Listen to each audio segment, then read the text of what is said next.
This video shows snapshots of some of the workshops I've held over the years, and I hope you'll be inspired. You can order your kit from the website or talk to me in person if you want to make a booking. And once your order is confirmed, you will always have access to the tutorials page. It's amazing, just from a bit of lichen. But it's just that lichen, I just love that lichen because it's from a tree and it's where I take the neighbour's dog. And I love that dog, and it's on the trees next to the river. And it's just so magical. It's gorgeous. Yeah. So it's partly it's place as much as anything really. Although I'm talking about the moor, it's down here, and not manicured, that sort of thing. Yeah.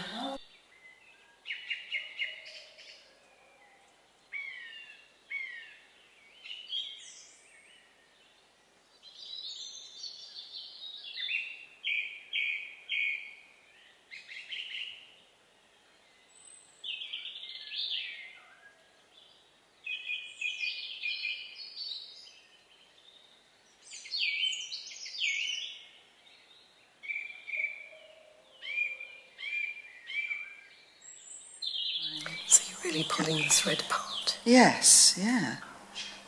To use the curly bits like that. Yeah. Because it captures the sort of so it's little bit. It sort of captures the sort of the dense curliness. Really, I don't know quite how to describe that. In fact, I'll have the veins I've got here really are probably not as strong as they are here. But I mean, I can always do much more overlaying with the colours. And I love the way you've used so many different colours. Well, I realised that the little pale bit of purple, a little pale bit of blue, and then a tiny bit of red. So it's sort of a generic lichen, mossy scrub colours that you see in the moor at any time, really, regardless of the light. Amazing. Yeah. How you've worked that out, from this sort of from the maths trial at the beginning. That's why it's worth doing samples, definitely. isn't it? Yeah. And that, of course, because I was using lumps, obviously you haven't got the delicacy, but also the colours are too intense. And when you pour them apart, you just get this sort of gesture. Yeah. It's sort of there and almost not there, really. Yeah. That's what I quite like the idea of, the sort of smoke and mirrors idea. That we're all temporary anyway, so...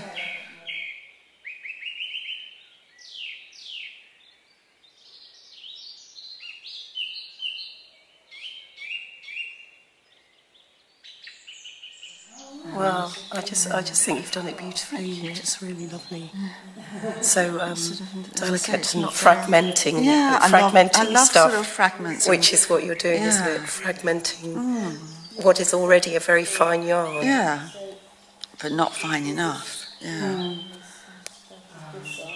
It's great, and the effect that it has is amazing. It's quite miraculous. Isn't it? Beautiful. And then just using one felting needle to felt it in. No, I'm using this. All of them, the tool. Yeah, but I'm going this way, that way, that way.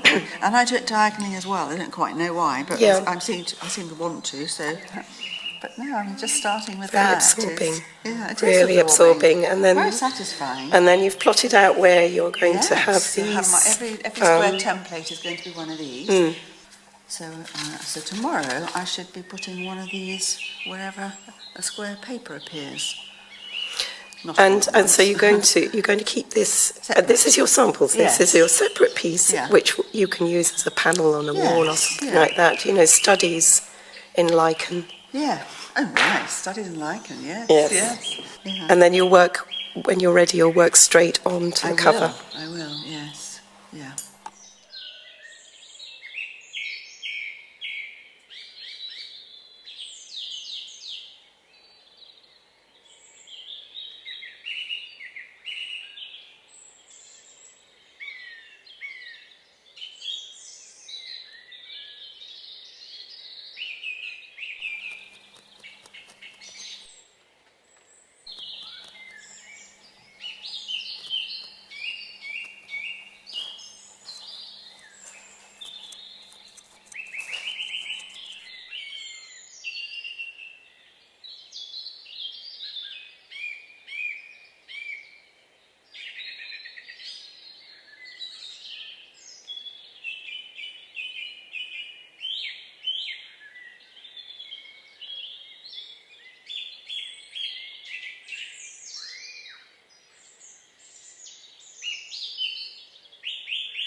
those are the palette of paints, because painting is what I do most. The tree is part of genealogy, family trees, because that's my main hobby.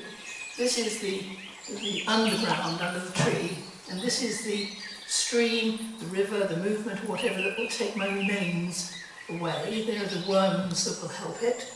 There is my inner child, represented as me as a child, and court. And there will be strings holding balloons which are friends, free in the sky. And because I build castles in the air a lot, here are castles in the air.